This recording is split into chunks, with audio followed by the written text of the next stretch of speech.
नमस्कार जय हिंद दोस्तों, स्वागत है एक बार फिर से आपका आप यूट्यूब चैनल स्टडी न्यूज पर। दोस्तों, जैसा कि आप जानते हैं कि आप संबंधित कोई भी अपडेट्स मिलने पर सही अपडेट के साथ ही लेके आते रहते हैं,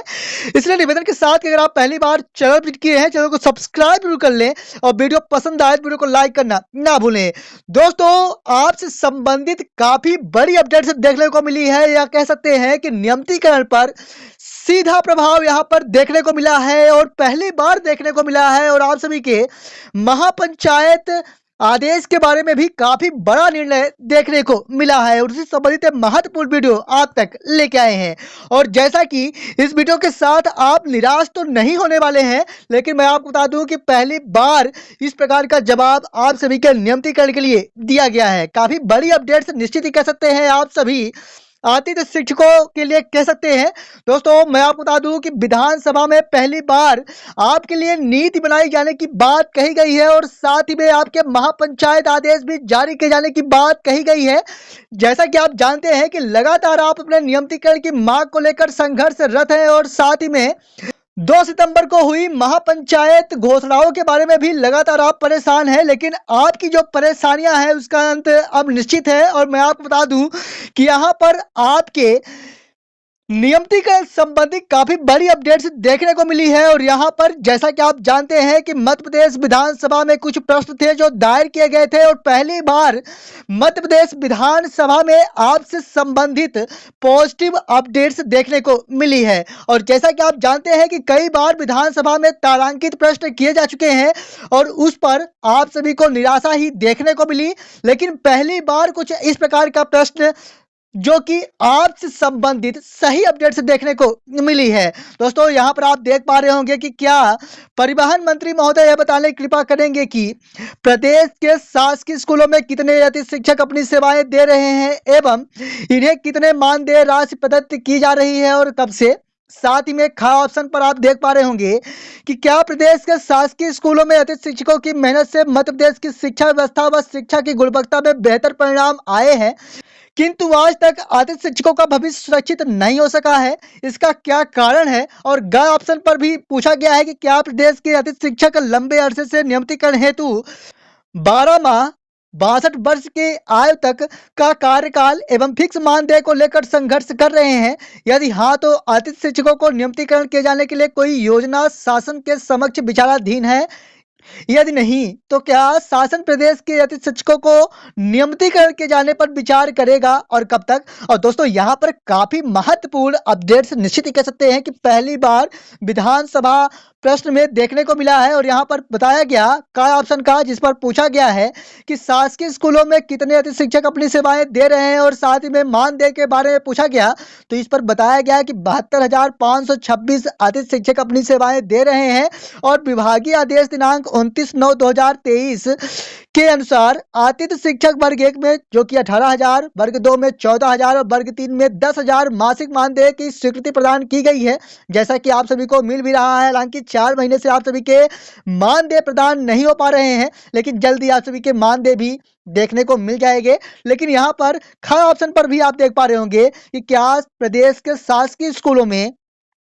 आतिथ्य शिक्षक हैं, किंतु आज तक आतिथ्य शिक्षकों का भविष्य सुरक्षित नहीं हो सका और इसका क्या कारण है। तो इस पर बताया गया कि इस संबंध में कोई विशिष्ट अध्ययन या रिसर्च उपलब्ध नहीं है और आतिथ्य शिक्षकों के लिए नियमित शिक्षक भर्ती प्रक्रिया में 25% आरक्षण का प्रावधान किया गया है। लेकिन ग ऑप्शन पहली बार आप सभी को काफी महत्वपूर्ण रूप से देखने को मिलेगा। इस पर बताया गया कि क्या नियमितीकरण हेतु 12 माह और 62 वर्ष आयु तक का कार्यकाल एवं फिक्स मानदेय को लेकर संघर्ष कर रहे हैं। यदि हाँ, तो आतिथ्य शिक्षकों के नियमितीकरण किए जाने का कोई योजना शासन के समक्ष विचाराधीन है। यदि हाँ, तो कब तक। तो यहाँ पर बताया गया कि नीति बनाने की जो कार्यवाही है वह प्रचलन में है। दोस्तों, यहाँ पर नीति बनाए जाने की कार्यवाही प्रचलन में बताया गया है, यानी आप सभी के लिए नीति बनाई जा रही है। और साथ ही में यह भी बताया गया है कि निश्चित समय सीमा बताया जाना संभव नहीं है। तो काफी बड़ी अपडेट निश्चित तौर पर कह सकते हैं आप तमाम अतिथि शिक्षकों के लिए कि नीति बनाने की जो कार्यवाही घोषणाई है वह आपके लिए चल रही है और यह प्रचलन में है और जल्द ही आपसे संबंधित एक बड़ी अपडेट्स देखने को मिल जाएगी। इसी के साथ यहाँ पर भी आप देख पा रहे होंगे कि आप सभी के महापंचायत संबंधी प्रश्न भी पूछे गए थे और जिस पर 2 सितंबर को महापंचायत में कुछ महत्वपूर्ण घोषणाएं थी जो की गई और उसके बारे में पूछा गया कि साल भर के लिए अनुबंध होगा, महीने के निश्चित तारीख के मानदेय की व्यवस्था किए जाने के साथ 25% के बजाय 50% आरक्षण की बात कही गई और जिस पर जी हाँ बताया गया है, यानी हाँ यह लागू किया जाएगा। कहने का तात्पर्य है कि 2 सितंबर 2023 को जितने भी महापंचायत की घोषणाएं की गई थी वह सभी लागू की जाएंगी और साथ में यहाँ पर यह भी बताया गया है कि शिक्षक भर्ती में आपको 25 के बजाय 50% आरक्षण भी दिया जाएगा। काफी बड़ी अपडेट्स निश्चित ही कह सकते हैं कि यहाँ पर देखने को मिली है और साथ ही में आप सभी को प्रतिवर्ष 4 अंक का प्रावधान, अधिकतम 20 अंक का प्रावधान जो रखा गया है उसे भी दिया जाएगा और साथ ही में यह भी बताया गया है कि जानकारी पुस्तकालय में रखे परिशिष्ट पर है। तो दोस्तों यहाँ पर युक्त घोषणा के क्रम में अब तक किस किस तरह की कार्यवाही की गई है और कौन कौन सी घोषणा पूर्ण हो चुकी है और कितना शेष है, इसके लिए एक ही जवाब दिया गया है कि जानकारी पुस्तकालय में रखे परिशिष्ट पर है। तो निश्चित ही कह सकते हैं कि जितनी भी कार्यवाहियां हैं वह सभी प्रचलन में है। साथ ही में एक बड़ी अपडेट्स आज निश्चित ही कह सकते हैं कि देखने को मिली है और काफी राहत भरी अपडेट्स आप सभी अतिथि शिक्षकों के लिए देखने को मिली है, क्योंकि जैसा कि आप जानते हैं कि पिछले वर्ष भी विधानसभा चुनाव के पूर्व इसी प्रकार के प्रश्नोत्तर दायर किए गए थे। उस पर स्पष्ट उल्लेखित किया गया था कि इस प्रकार की कोई नीति नहीं बनाई जा रही है आप सभी के नियमितीकरण को लेकर। तो लेकिन इस प्रकार के जो आप सभी के लिए उत्तर देखने को मिला है कि आप सभी के लिए नीति बनाई जा रही है, तो यह पहली बार विधानसभा में कुछ इस प्रकार के प्रश्न देखने को मिले हैं और माननीय श्री शिक्षा मंत्री जी की ओर से भी आपके लिए पॉजिटिव रिस्पांस देखने को मिला है। और निश्चित ही कह सकते हैं कि आप सभी के विभागीय परीक्षा की बात भी की गई है और यहाँ पर भी आप देख पा रहे होंगे कि क्या कुछ नीतियां हैं इसके बारे में स्पष्ट करें तो बीएड डीएड यानी प्रशिक्षित होना आपके लिए तो कंपलसरी है, साथ ही में पात्रता परीक्षा पास होना भी कंपलसरी है और साथ ही में 3 साल का कार्य अनुभव जिनके पास रहेगा उन्हीं को इस नीति के तहत लाभ मिलने जा रहा है। कहने का तात्पर्य है कि जो नीति बनाई जाएगी उसमें 3 चीजें स्पष्टतः आपसे मांगी जाएंगी, जिस पर बीएड डीएड डिग्रीधारी आपको होना कंपलसरी है, यानी प्रशिक्षित हो, साथ ही में पात्रता परीक्षा उत्तीर्ण हो और साथ ही में 3 साल का कार्य अनुभव आपके पास कम से कम होना कंपलसरी रखा जाएगा। कुछ इसी आधार पर आप सभी को नियमितीकरण या नीति बनाई जाएगी। साथ ही में जिनके पास यह चीजें नहीं है उनको परेशान होने की आवश्यकता नहीं है।